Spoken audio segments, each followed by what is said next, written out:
হাসপাতালের বেডে কাতরাচ্ছেন রোগী। অসুস্থ সন্তানের শুশ্রূষার পাশাপাশি পবিত্র রমজানের বিধান মেনে চলতে হচ্ছে মাকে। পাশে বসে সেরে নিতে হচ্ছে ইফতার। এরকম নানান চিত্র দেখা যায় ঢাকা মেডিকেল কলেজ হাসপাতালে।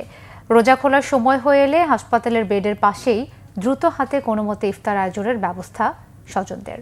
শুভ খারের রিপোর্ট।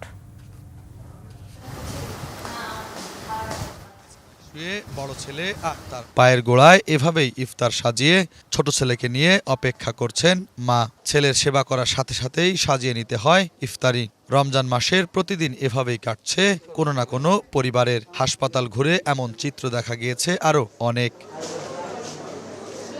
দেশের নিম্ন ও মধ্যবিত্ত মানুষের চিকিৎসায় অন্যতম ভরসাস্থল ঢাকা মেডিকেল। দেশের প্রত্যন্ত অঞ্চল থেকে শুরু করে বিভিন্ন জেলার মানুষ রোগে শোকে ছুটে আসেন এই হাসপাতালে। এখানে তো যে বাহির থেকে নিতে হয়, এখানে তো আর রান্নাবান্না করার কোনো সুযোগ নাই। বাহির থেকে যেগুলো ভাজাপোড়া, এগুলো ভাজাপোড়া না খেলে তো বাঙালি মনে হয় যে ইফতার হয় না। তো আমার বাইরে থেকে কিনে এসে ভিতরে করি আর কি, রোগীর কাছে। আমরা আরও দুইজন আছে মহিলা, এবং সাথে নিয়ে একসাথে ইফতার করি। আজকে নিলাম বাঙালি নিলাম, তরমুজ নিলাম, বুট নিচ্ছি, ওই আলুর চাপ।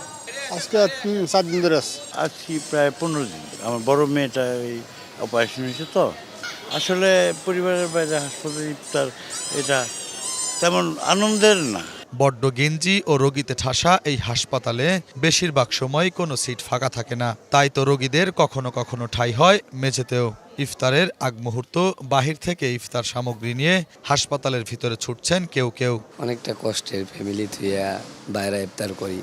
ভাই অসুস্থ, তার জন্য এখানে আসা। অসুস্থ না হলে তো আসা হইতো না।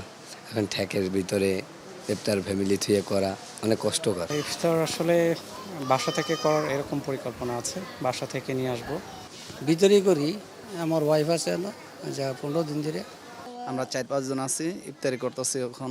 রোগীর সাথে থাকা স্বজনরাও জানান হাসপাতালে ইফতার করা খুব কষ্টসাধ্য।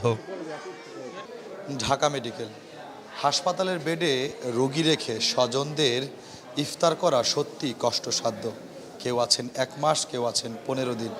বাইরে থেকে বিভিন্ন কিছু কিনেই তাদের রোগীর পাশে বসে ইফতার সারতে হচ্ছে প্রতিনিয়ত ঢাকা মেডিকেলে।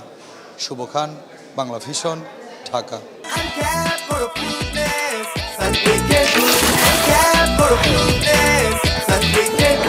আনক্যাপ করো ফ্রুটনেস, সানকুইকের গুডনেস।